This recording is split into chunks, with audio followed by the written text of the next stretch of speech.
नमस्कार साथियों, स्वागत है आप सभी का आपके अपने यूट्यूब प्लेटफॉर्म पर। तो बिहार में तकरीबन 2 लाख भर्ती सरकार करने जा रही है।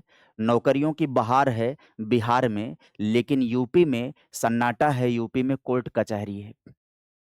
आइए इस सेशन के अंतर्गत यूपी और बिहार 2 पड़ोसी राज्यों को और उन राज्य की सरकारों को लेकर के, उनके एटीट्यूड को लेकर के, उनकी वैकेंसीज़ को लेकर के अंतर समझाते हैं, आपको दिखाते हैं।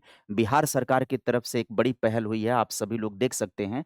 पहले तो आप सभी को ये जानकारी दे दूँ, शिक्षा विभाग, वर्तमान स्थिति, चुनौतियाँ और नई नियुक्तियाँ, उत्तर प्रदेश और बिहार की शिक्षा व्यवस्था पर एक विस्तृत दस्तावेजी रिपोर्ट है और इस प्रेज़ेंटेशन में जितने भी आंकड़े और तथ्य दिखाए जाएँगे, वो अखबार मीडिया के रिपोर्ट के माध्यम से दिखाए जाएँगे। अपनी तरफ से कुछ भी नहीं बनाया गया है। जो अखबारों के माध्यम से खबरें आती हैं, उन्हीं खबरों के आधार पर मैं आप सभी को इन्फॉर्मेशन देने जा रहा हूँ। सबसे पहले आप बिहार को समझिएगा।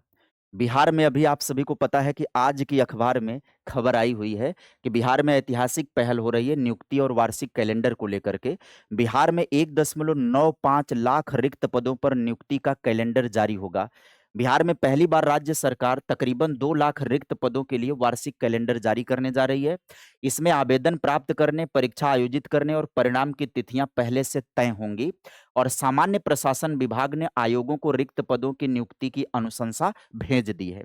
कौन-कौन से पद इसमें होंगे? तो देखिए, प्रमुख विभागों में होने वाली नियुक्तियों में शिक्षा विभाग के अंदर 46,000 नियुक्ति हैं। गृह विभाग यानी पुलिस डिपार्टमेंट में 30,000 की वैकेंसी है। स्वास्थ्य विभाग के अंदर 15,000 की वैकेंसी होने वाली है। बिहार में पहली बार राज्य सरकार से विभागीय शिक्षा के अंतर्गत जो है कैलेंडर चलाने जा रही है, जिसमें शिक्षा, स्वास्थ्य और पुलिस सहित अन्य विभाग में बड़े पैमाने पर नियुक्तियां करने जा रही है। राज्य सरकार का लक्ष्य है कि अगले 5 साल में 1 करोड़ रोजगार देने का सरकार का लक्ष्य है, बिहार सरकार का। इससे फायदा क्या होगा? वार्षिक कैलेंडर आ जाने से छात्रों को लाभ क्या होता है?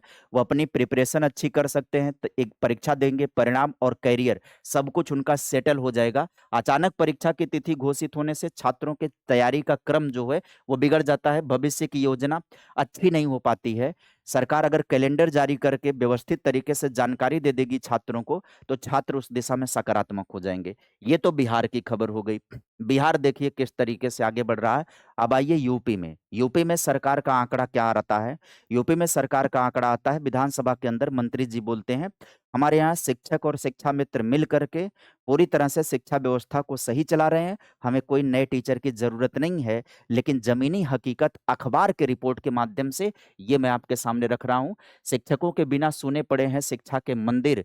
गोंडा की रिपोर्ट है, जिले में 18% विद्यालय शिक्षकों के अभाव में पूरी तरह से बंद हैं। आश्रित व्यवस्था 183 विद्यालय केवल एक शिक्षा मित्र के भरोसे चल रहे हैं। ये खबर मैं अपनी तरफ से नहीं लाया हूँ। ये अखबारों की कटिंग आपके सामने लगी है, अखबारों के माध्यम से खबर है। पंजीकरण बनाम वास्तविकता की बात करें तो जिले में 2609 परिषदीय स्कूलों में करीब 3 लाख छात्र पंजीकृत हैं, लेकिन शिक्षकों की भारी कमी है। आगे देखिएगा रिपोर्ट में। हकीकत है छात्र हैं मगर शिक्षक नदारत हैं। कंपोजिट विद्यालय मालवीय नगर 115 छात्र, शून्य शिक्षक। प्राथमिक विद्यालय पुलिस लाइन 33 छात्र। यहाँ पर पीएससी रानी जोत 24 छात्र हैं। पीएससी खैरा 66 छात्र हैं। पीएससी बड़गांव और पीएससी राजेंद्र नगर 105। कंपोजिट विद्यालय पंत नगर 203 है। विद्यालय इमामबाड़ा 411 है। इन स्कूलों में ताले लटक रहे हैं और बच्चे शिक्षा से वंचित हो रहे हैं। और दूसरी तरफ दावे किए जा रहे हैं कि कोई भी स्कूल बंद नहीं हो रहा, शिक्षकों का अभाव नहीं है। हमारे यहाँ शिक्षकों की पर्याप्त संख्या है और वहाँ पर शिक्षा व्यवस्था अच्छी चल रही है। कहीं शौचालय पर ताला तो कहीं पर जाते हैं छात्र-छात्राएँ बाहर जाते हैं।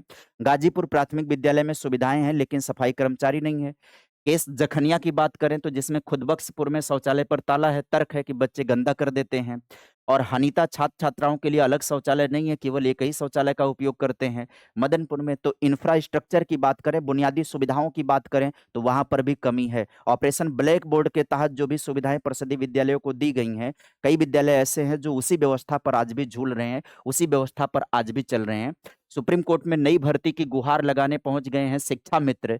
दूसरी तरफ बिहार में सरकार खुद पहल कर रही है भर्ती देने को लेकर के और यहाँ पर ये सरकारें क्या कर रही हैं, यहाँ पर सुप्रीम कोर्ट में नई भर्ती के लिए अपील की जा रही है। शिक्षा मित्रों ने सुप्रीम कोर्ट में प्रार्थना पत्र दाखिल कर नई शिक्षक भर्ती शुरू करने का अनुरोध किया है।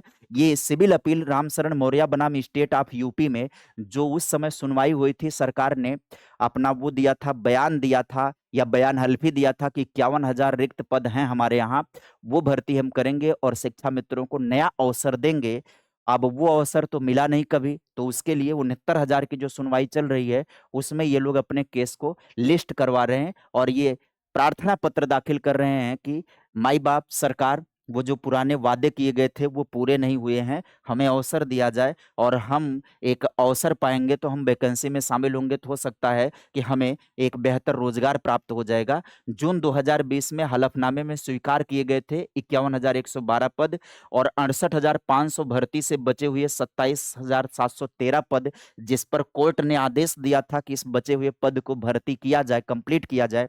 इस तरीके से अगर सुप्रीम कोर्ट के ही तरफ से जो दो मामले हैं, उन दोनों पर अगर भर्ती करने की बात करे जाए तो इतने पद तो सरकार की तरफ से हैं, सुप्रीम कोर्ट की तरफ से हैं। 51,112 सरकार ने सुप्रीम कोर्ट में हलफनामा दिया है। 27,713 पदों पर सुप्रीम कोर्ट ने निर्देश दिया है कि 68,000 की बची हुई वैकेंसी को नई भर्ती प्रक्रिया के साथ पूरी किया जाए। वो अभी तक ठंडे बस्ते में है, अभी तक ठंडे बस्ते में है।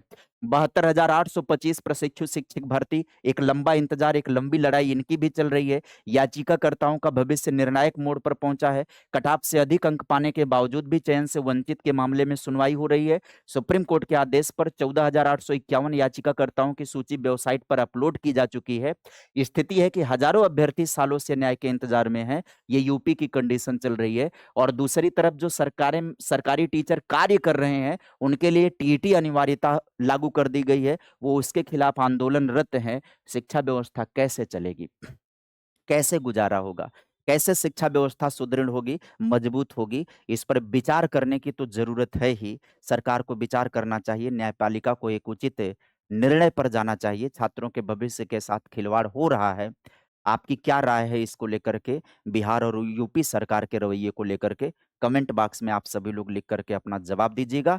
इस वीडियो में इन्फॉर्मेशन बस इतना ही। ये इन्फॉर्मेशन इस उद्देश्य से था कि एक तरफ शिक्षा की अलख ज्योति जला रखा है, बिहार जो है आगे बढ़ता जा रहा है अपनी शिक्षा व्यवस्था को सुदृढ़ करते हुए, और दूसरी तरफ यहाँ शिक्षा मित्रों और शिक्षकों की उपलब्धता के आधार पर नई आवश्यकताओं को इग्नोर किया जा रहा है, मना किया जा रहा है। ऐसे में जो डीएलएड का कार्यक्रम लगातार चल रहा है, बीएड का कार्यक्रम लगातार चल रहा है, नए विद्यार्थी बेरोजगारी की फौज में लगातार शामिल होते जा रहे हैं। इंतजार ही इंतजार करना है प्रशिक्षण लेने के बाद, भर्ती का आता पता नहीं 8 सालों से, और बोलने पर यह होता है कि अनुपात समानुपात बराबर है। फिलहाल साथियों इस सेशन में इतना ही, मुलाकात करेंगे फिर किसी नई वीडियो में। Bye bye, take care, thank you.